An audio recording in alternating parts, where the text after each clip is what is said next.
それは結婚したって初めから幸せじゃないかもしれないさ。結婚していきなり幸せになれると思う考え方がむしろ間違ってるんだよ。幸せは待ってるもんじゃなくて、やっぱり自分たちで作り出すものなんだよ。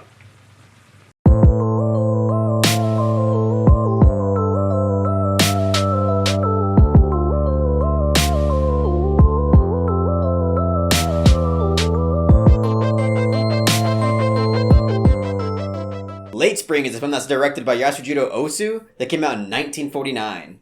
So Late Spring was actually last month's subscriber poll winner, but due to me contracting COVID, I've been kind of on a 2 to 3 week hiatus from uploading content. But now I'm feeling a whole lot better, which means that I'm finally back to doing what I love doing, and that's talking about great films, and we have a doozy with Late Spring because this film is fantastic. I loved this film. This is one of the most beautiful films that I've ever seen in a lot of different ways. Not only do I think it's beautiful aesthetically in terms of the cinematography and just the lighting and how everything's captured visually, but also just in terms of its characters and its story and its emotion and its themes. It's also just an incredibly beautiful piece of filmmaking. In one way, it's heartwarming and wholesome as hell, but in another way, it's incredibly heartbreaking and tragic. Especially with the ending to this film. I feel like the way that this film concludes, it kind of leaves the audience in a kind of a somber state, but it isn't going out of its way just to make the audience sad. This is actually a highly rewarding experience, and it's mostly due to this film's honesty and how layered it is with its story and characters.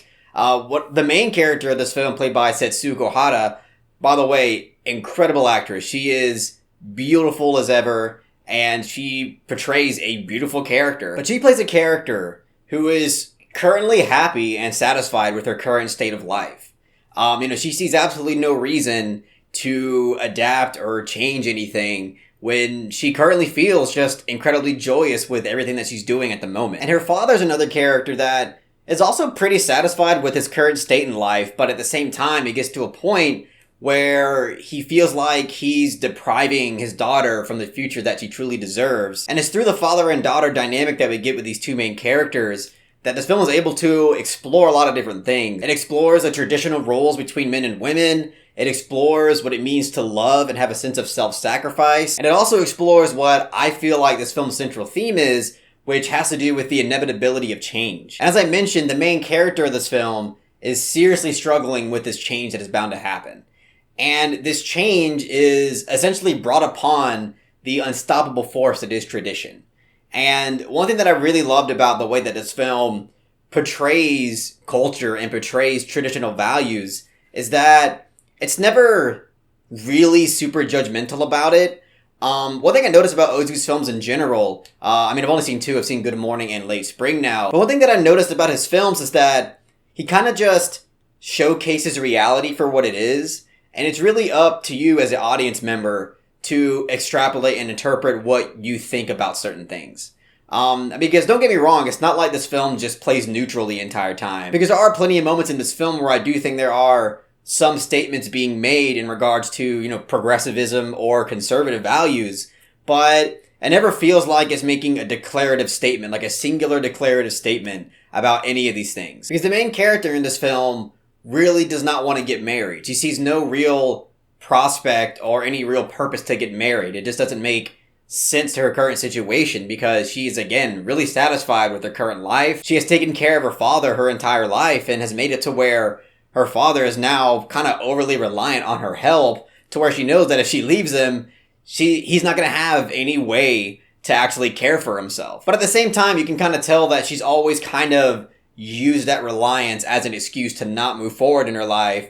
It also makes you think if that's the real reason why she has been super harsh against remarriage, because in this film, there's a scene that's established early to where she is incredibly blunt with her disdain for men who remarry.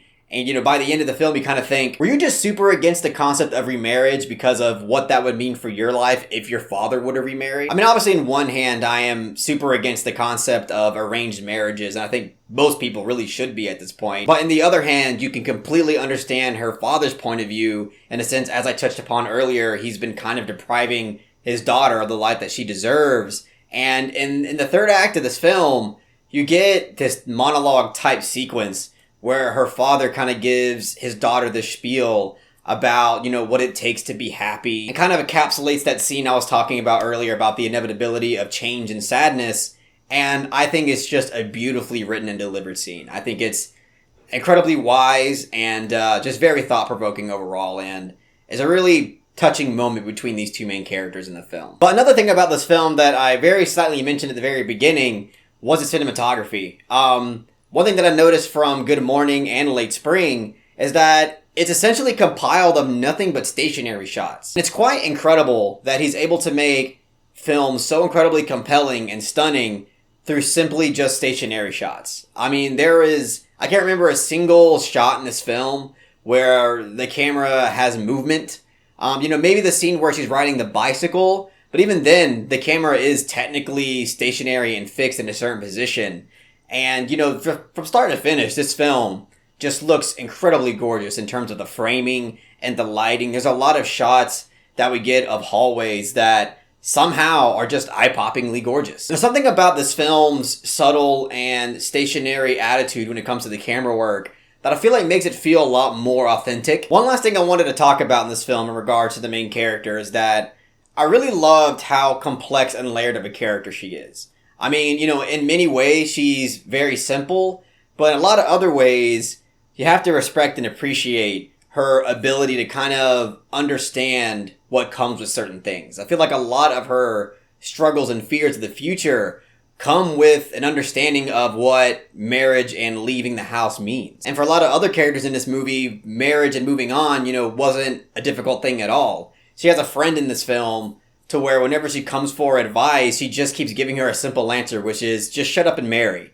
And it gets to the point where, she's basically had it and she won't accept that as advice. And I think she's right. I mean, I think that's really shitty advice and doesn't come from any kind of point of understanding. And it's not until later on in the film where she finally kind of has a more insightful and wise talk with her father that, her mind is able to kind of come to an understanding of certain things. But either way, I absolutely adore this beautiful film. I think that this is, as I mentioned, a wholesome piece of filmmaking, but at the same time, just heartbreaking in so many ways. And that's because of its brutal honesty, but at the same time, able to deliver so many complex messages without really being one-dimensional and preachy about anything. So I'm going to give Late Spring a 10 out of 10.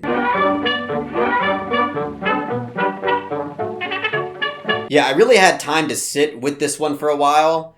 And there's really nothing about this film at all that I had any issue with. I think what Ozu set out to do, he did perfectly. And this is a film that I'm going to cherish for the rest of my life, and I can't wait to buy it on Criterion. But anyway, that's all I got to say about Late Spring. If you really enjoyed what I had to say about the film, please give it a thumbs up and share it amongst your friends. And don't forget to subscribe to the channel to be updated on more film-related content.